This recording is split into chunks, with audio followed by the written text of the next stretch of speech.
Halo Sobat Bangsa, selamat datang di podcast kita kali ini yang membahas apa aja sih yang udah kita dapatkan dari Latsar beberapa hari ini. Saya Zudi yang akan menjadi moderator kali ini serta sudah hadir juga teman-teman. Nanti dipersilahkan memperkenalkan diri, mulai dari Kak Bina, silahkan Kak. Halo, perkenalkan nama aku Winda Nurhaliza. Saat ini aku berada di Balai Besar Pelaksana Jalan Nasional Sumatera Selatan. Silahkan Kak Yomil. Halo, aku Yamil Khaira. Aku sekarang ada di Balai Pelaksana Pemilihan Jasa Konstruksi Jambi. Oke, selanjutnya ada Kak Yuda nih. Halo Sobat Bangsa, kenalin saya Yuda dari BPJN Lampung. Oke, kita lanjut ke Kak Zahra. Halo semuanya, nama aku Zara Hairunisa, aku dari BPBPK Lampung. Oke, selanjutnya ada Kak Zeba juga nih. Halo semuanya, perkenalkan aku Zeba Alfiera Seti. Aku penempatan sekarang di BPBPK Kepulauan Babel. Dan yang terakhir nih ada juga Kak Zulfa. Silahkan Kak Zulfa. Halo semuanya, perkenalkan aku Zulfa dari BPBPK Lampung. Oke, terima kasih teman-teman semuanya udah memperkenalkan diri. Selanjutnya nih, langsung aja yang pertama. Kita akan mengulik nih apa aja sih yang udah kita peroleh selama pembelajaran yang udah dilaksanakan. Yang pertama nih, bagaimana Kak Wina? Menurut Kak Wina tuh? Buat hari ini banyak banget nih ilmu yang didapat terkhusus hari ini. Hari ini kita kan belajar mengenai perilaku dan sikap. Aku baru tahu nih bahkan kalau perilaku sama sikap itu hal yang berbeda, di mana sikap itu pandangan, sedangkan perilaku itu tindakan. Terus kita juga belajar tadi faktor-faktornya, ada dari institusi, ada lingkungan, dan orang-orang sekitar. Dan kita juga belajar nih algoritma kebangsaan ASN. Nah, kita sebagai ASN nih apa nih langkah-langkah struktur kita, bagaimana cara kita meningkatkan nih rasa cinta kita kepada negara kita, Kak. Oke, terima kasih Kak. Selanjutnya ada juga nih pendapat dari Kak Yomil nih. Aku sendiri merasa Latsar ini beneran memberikan banyak insight ya. Aku jadi sadar kalau sebagai ASN itu kita tuh nggak cuman kerja sesuai tupoksi aja, tapi kita tuh juga harus punya integritas, disiplin, dan sikap mau melayani masyarakat. Tuh. Dan yang paling penting, apa yang kita kerjain tuh benar-benar harus ada manfaatnya. Jadi bukan cuman sekedar formalitas aja. Betul banget Kak, saya juga setuju tuh. Bukan hanya sekedar formalitas, mungkin juga itu. Selanjutnya ada juga nih pendapat dari Kak Yuda. Gimana Kak Yuda? Iya, kalau saya pribadi sih nganggap Laksar ini seru banget ya, karena di sini selain dapat teman baru, dapat wawasan baru, dan juga dapat pengetahuan baru. Dan juga sebagai ASN, saya juga sadar nih kalau sikap dan perilaku kita itu harus mencerminkan karakter bangsa itu sendiri sih, Bang Zudi. Oke, terima kasih Kak Yuda. Selanjutnya juga ini ada pendapat dari Kak Zahra. Bagaimana Kak? Oke, kalau menurut aku sih sejauh ini aku ngejalanin Latsar itu seru banget sih karena aku dapat pengetahuan baru yang mungkin yang tadi pengetahuan itu udah aku dapetin tapi baru dasar-dasarnya aja. Di Latsar ini aku dapat pengetahuan yang lebih mendalam gitu. Dan ternyata pengetahuan itu seru banget yang untuk dipelajarin apalagi sama pemateri kita yang keren banget pastinya. Iya, betul-betul banget. Dari materi itu kita bisa belajar nih bagaimana menentukan diri kita supaya lebih baik ya Kak. Betul Oke, banget. selanjutnya nih dari Kak Zeba. Bagaimana Kak Zeba? Oke. Dasar ini udah membuka mata aku bahwa ASN itu tidak hanya dinilai dari hasil kerja, tapi dari nilai-nilai dan sikap kerja. Awal aku jadi CPNS tuh aku mikir bahwa yang penting kerja aja gitu yang cepat dan fokus pada hasil. Tapi setelah mengikuti Latsar, aku sadar bahwa ASN yang berintegritas itu jauh lebih penting. Dan aku tidak melihat pekerjaan yang aku lakukan ini sebagai rutinitas, tetapi bagian dari perjuangan membangun Indonesia yang lebih baik dan khususnya membangun citra Kementerian PU di mata masyarakat. Oke, terima kasih Kak Zeba atas pendapatnya. Selanjutnya juga ada nih dari Kak Zulfa. Silakan Kak. Kalau dari aku sendiri sih tentang laksana yang udah kita lewatin beberapa hari ini, yang paling aku highlight itu tentang pentingnya wawasan kebangsaan dan juga bela negara. Apalagi kita ini sebagai ASN, sebagai pelaksana kebijakan dan juga pelayanan publik, kita ini harus menjalankan tugas-tugas kita dengan mengamalkan nilai-nilai yang yang dapat memperkuat kepercayaan masyarakat ini nih sama negara dan menjaga negara kita ini juga dari ancaman dan juga isu-isu kontemporer yang saat ini. Pun dari aku, kalau dari Kak Zudi sendiri nih, gimana pendapatnya tentang Oke, Latsar kita? oke, sedikit pendapat aja ya. Dalam latsar beberapa hari ini nih kita belajar banyak banget nih, baik dari wawasan kebangsaan, memahami isu kontemporer, dan juga mewujudkan keutuhan NKRI itu kita seperti apa sikapnya. Kemudian selain bagaimana kita bersikap, kita sebagai ASN juga perlu menanamkan integritas. Eh, kita sebagai ASN nih perlu juga pasti nih banyak tantangan dan tekanan baik dari dalam maupun luar. Tapi perlu kita teladani juga tuh perilaku atau sikap dari tokoh inspiratif sebagai role model kita dalam kehidupan sehari-hari. Kalau dari Kak Wina nih, siapa ya Kak yang jadi tokoh inspiratifnya? Apakah ada Kak? Pertanyaan bagus banget nih. Kalau tokoh inspiratif aku nih ada Insinyur Sutami. Mungkin gak asing lagi nih namanya dari kalian. Karena tadi aja Pak Sigit udah nunjukin tuh videonya. Baru hari ini jadi inspiratif aku nih. Soalnya beliau tuh Menteri Pekerjaan Umum dan Tenaga Kelistrikan nih. Filosofi Pak Sutami ini sama banget kayak PU. Karena kebetulan PU juga nih kan membangun untuk rakyat. Kan kalau kita sebagai ASN PU itu membangun negeri untuk rakyat. Nah, Bapak Sutami ini teladan yang mengajarkan kita bagaimana nih dengan tulus melayani masyarakat. Nah, beliau juga disebut sebagai menteri termiskin. Bayangin aja nih dengan gaji menteri, tapi hidupnya itu sederhana banget. Beliau sering naik angkutan umum, benarkan genteng rumah sendiri, yang mana kita tahu nih, biasanya semakin tinggi jabatan seseorang, semakin ingin nih orang dilayani. Quotes yang cocok banget buat Bapak itu orang yang akan diingat bukan dari apa yang mereka miliki nih, tapi dengan apa yang mereka beri. Nah, buat Bapak ini karena kita tahu nih, tadi udah dijelasin kan Ampera, Jembatan Semanggi, infrastruktur lain nih. Jadi warisan dari Pak Sutami yang membuat kita ingat nih sama Pak Sutami sampai sekarang. Bener-bener tokoh yang inspiratif banget kan? Betul, betul, betul. Setuju banget Kak. Itu bisa disebut sih sebagai bapak pembangunan ya. Dan juga contoh dari insan PU sebenarnya yang tagline-nya itu sigap membangun negeri untuk rakyat. Setuju banget sih Kak. Kalau Kak Yomit, gimana Kak? Apakah setuju juga kayak gitu? Iya, bener banget apa yang disampaikan tadi sama Kak Wina. Jadi memang Bapak Sutami ini dari pembelajaran kita tadi itu memang dikenal sangat sederhana gitu ya. Jadi beliau ini dikenal tidak memanfaatkan jabatannya itu cuma untuk memperkaya diri. Jadi sosok beliau ini bisa kita lihat tuh dari integritasnya. Yang hasilnya kayak bendungan, jalan, sampai infrastruktur yang beliau bangun itu kan masih kita nikmatin sampai sekarang.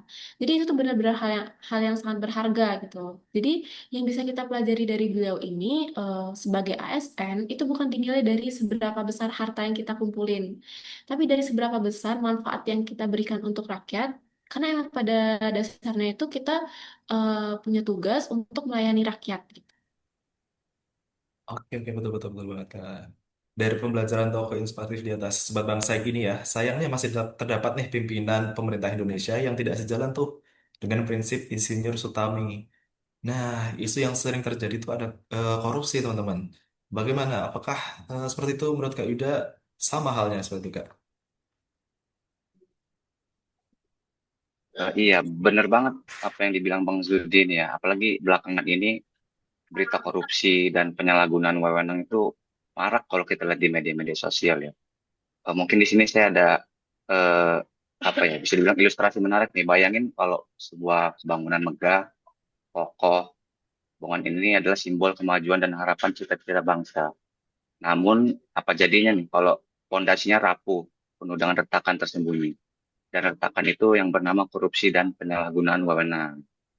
Korupsi ini kayak parasit sih kalau menurut saya. Dia ngegrogotin seluruh sektor perekonomian. Anggaran yang seharusnya membangun sekolah layak, rumah sakit memadai, dan infrastruktur penting lenyap tak berbekas. Investasinya jadi nggak datang, lapangan kerja sulit, dan jurang kemiskinan semakin lebar. Setiap rupiah yang dikorupsi itu uang rakyat.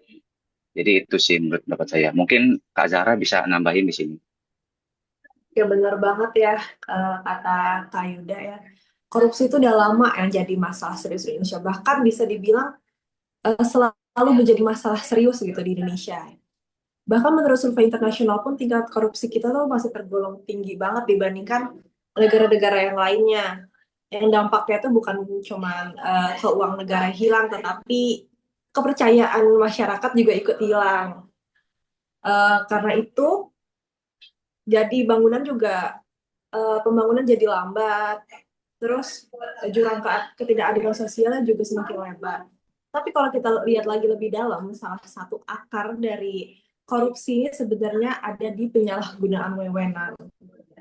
Kalau kita ngomongin soal penyalahgunaan wewenang nih, sebenarnya masalah ini ada di sekitar kita, sering kita temui di sekitar kita. Intinya penyalahgunaan wewenang itu ada orang yang punya jabatan, tapi malah dipakai buat kepentingan pribadi. Orang yang ingin dilayani, yang seharusnya melayani rakyat, tapi dia malah ingin untuk dilayani. Misalnya, jabatan yang seharusnya dipakai buat ngurus masyarakat, malah dipakai buat bagi-bagi proyek ke teman sendiri atau ke keluarganya gitu, yang lebih menguntungkan kelompok mereka, kelompok tertentu aja. Akibatnya, masyarakat yang rugi, kepercayaan turun, layanan publik juga jadi kacau. Iya, bener banget ya. Memang sebenarnya korupsi dan penyalahgunaan wewenang ini satu paket sih yang nggak bisa dipisahin. Dari penyalahgunaan wewenang itu biasanya korupsi muncul sebagai perwujudan nyata tuh. Uang, barang, atau fasilitas yang tidak seharusnya diterima itu bisa didapetin karena adanya wewenang yang disalahgunain. Jadi singkatnya gini, penyalahgunaan wewenang itu alat dan korupsi itu adalah kejahatan yang dilakukan menggunakan alat tersebut. Keduanya itu berjalan beriringan dan menghancurkan integritas serta kepercayaan publik. Itu, Kak Zudi. Oke, Bang Yuda. Sobat Bangsa, menarik nih. Satu kata, satu kalimat dari Bang Yuda. Jadi quotes-nya tuh penyalahgunaan wewenang merupakan alat dan korupsi itu adalah kejahatan yang dilakukan menggunakan alat tersebut. Betul banget sih, Kak. Saya sangat setuju nih. Dari isu di atas nih perlu juga solusi yang nyata untuk mengentaskannya dari Indonesia. Bagaimana Kak Zebe? Mungkin dari aku dulu aja ya. Nah, ngomongin soal isu korupsi dan penyalahgunaan jabatan ini, kita sebagai masyarakat, terutama ASN ya, kita ini harus punya solusi agar nggak terjerumus nih di dalamnya. Yang pertama dan yang paling penting itu udah sering banget di-mention sama Pak Menteri kita, Pak Dodi. Kita itu harus selalu ingat bahwa semua tindakan kita itu diawasi, bukan hanya dari KPK ataupun dari inspektorat, tapi kita diawasi oleh Tuhan. Jadi tiap detik kita ini harus selalu menghadirkan Tuhan di hati kita. Ya, penting banget itu untuk diingat. Solusi melawan korupsi selain dimulai dari diri sendiri, juga harus didukung dengan sistem yang kuat, pengawasan yang tegas, dan budaya organisasi yang bersih. Begitu juga dengan kasus penyalahgunaan jabatan. Kita sebagai CPNS harus menanamkan etika dan nilai-nilai ASN sejak dini. Dan apabila kita menemui kasus penyalahgunaan jabatan di sekitar kita harus berani menolak, berani bersikap, dan memperkuat sistem pengawasan internal. Nah, betul banget, Kak. Solusi yang dibutuhkan itu harus bersifat komprehensif atau menyeluruh nih. Jadi mulai dari pencegahannya, penindakan, dan juga perbaikan sistem.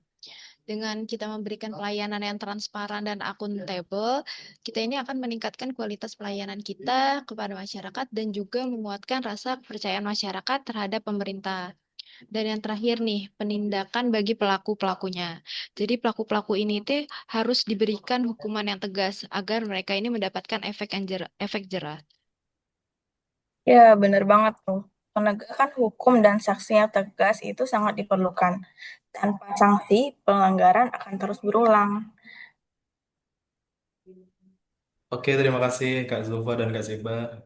Sobat Bangsa, kita tadi udah membahas nih tokoh inspiratif sudah, isi integritas tadi sudah berupa korupsi dan penyalahgunaan wewenang. Dan kita sebagai ASN itu juga perlu nih merencanakan tindakan bela negara kita sebagai insan PU agar menciptakan Kementerian PU yang semakin baik dan kuat. Apa sih rencana teman-teman dari rencana aksi bela negara? Mulai dari Wina, silakan. Oke, baik. Kalau dari aku nih sebagai ASN PU nih di bagian analis pengelolaan APBN yang kebetulan peletakannya di Balai Besar Pelaksana Jalan Nasional ya. Yang pasti sih untuk APBN yang di BBPJN ini aku harus mengelola itu dengan jujur, transparan, terus harus menjadi nih garda terdepan untuk memastikan setiap rupiah anggaran yang ada ini diperuntukkan untuk keperluan rakyat. Apalagi kita ini lagi di masa efisiensi ya. Jadi semakin ketat nih Ini harus untuk keperluan rakyat, infrastruktur untuk rakyat. Yang dan yang pasti bagi aku sih disiplin, profesional, bertanggung jawab itu sangat penting nih untuk diterapkan di lini kehidupan kita.